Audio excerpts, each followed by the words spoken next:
লিচু খেতে কে কে ভালোবাসেন বলেন তো দেখি।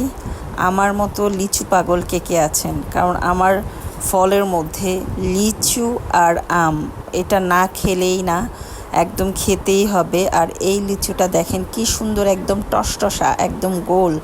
তো কি করব, লোভ সামলাইতে পারি না, এই টপ টপ টপ টপ করে খালি খাইতেছি। তো আপনারা কিন্তু মনে কিছু নিয়েন না, আমার ভালো লাগে খেতে। আর আমার প্রত্যেকটা ভিডিওতেই দেখবেন আমি শুধু খাওয়ার ভিডিওই দেই। তো এইটা নিয়ে আসলাম, প্রায় এখানে 100 লিচু আছে। এটা হচ্ছে দেশি লিচু, আর এর আগে আমি যেটা খেয়েছি সেটা হচ্ছে বাহিরের লিচু।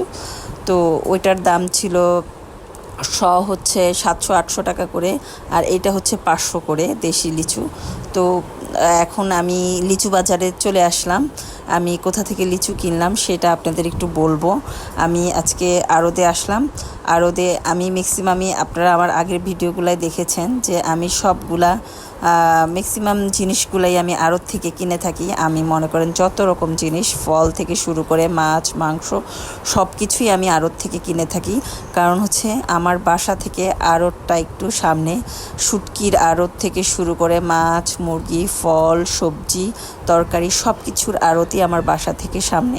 তো আমি এই জন্য সবসময় কী করি, বাসা থেকে সামনে যেহেতু, আমি সবসময় একটু আড়তে গিয়ে টাটকাটা নিয়ে আসি, আর একটু কমে পাওয়া যায়। আর একসাথে আড়তে গেলে কিন্তু আপনি ভেঙে ভেঙে 50টা নিতে পারবেন না, একসাথে অনেকগুলো নিতে হবে, 200-300 লিচু নিতে হবে। তো নিয়ে চলে আসলাম বাসায়। দেখেন এখন এগুলো গুনছি। ওনারা আমাকে বলছে যে এখানে 100টা লিচু আছে আপা, আপনি দেখেন। তো আমার বিশ্বাস হচ্ছিল না, আমি ওখান থেকে গনেই আনতে চাইছিলাম।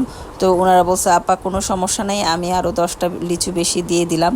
তো গনার পরেও আমি দেখি আমার 8-9টা লিচু কিন্তু কম ছিল। তো আপনারা চেষ্টা করবেন সবসময় গনে নেওয়ার জন্য। তো এদিকে আবার কাঁঠালের আড়তে চলে আসলাম, কাঁঠাল খাবো। কাঁঠাল খেতে তো ভালো লাগে, সবই একসাথে, আম কাঁঠাল লিচু তাল সব একসাথে একই সিজনে চলে আসছে। তো কোনটা রেখে কোনটা খাবো, কোনটা রেখে কোনটা খাবো, মাথা তো পুরো নষ্ট আমার। এত এত এত এত কাঁঠাল, আর এত বড় কাঁঠাল আমি কিভাবে খাবো? আর বাসায় যেহেতু কেউ খায় না, বাসায় আমরা 3জন মানুষ, আমি আমার হাজব্যান্ড আর আমার মেয়ে, এই 3জনই শুধু কাঁঠাল খাই। তো আর আমার একটা ছেলেটা কিন্তু কাঁঠাল খায় না। তো চিন্তা করলাম একটা মাঝারি সাইজের একটা কাঁঠাল নিব। আর এই ছোট ছোট কাঁঠালগুলার বেশি দাম না, এই মাঝারি সাইজে দেখেন আমি একদম এই কাঁঠালটা পছন্দ করেছি। এই কাঁঠালটার দাম হচ্ছে মাত্র 40 টাকা। 40 টাকা দিয়ে ছোট একটা কাঁঠাল দিয়েছে। আমি কাঁঠালওয়ালাকে বলেছি আমাকে কিন্তু না ভেঙে দিলে আমি কিন্তু কাঁঠালটা নিব না, আমি সাথে সাথে ফেরত দিব। কাঁঠাল ভেঙে নেওয়া উচিত, কারণ কাঁঠালের ভিতরে কেমন কি থাকে।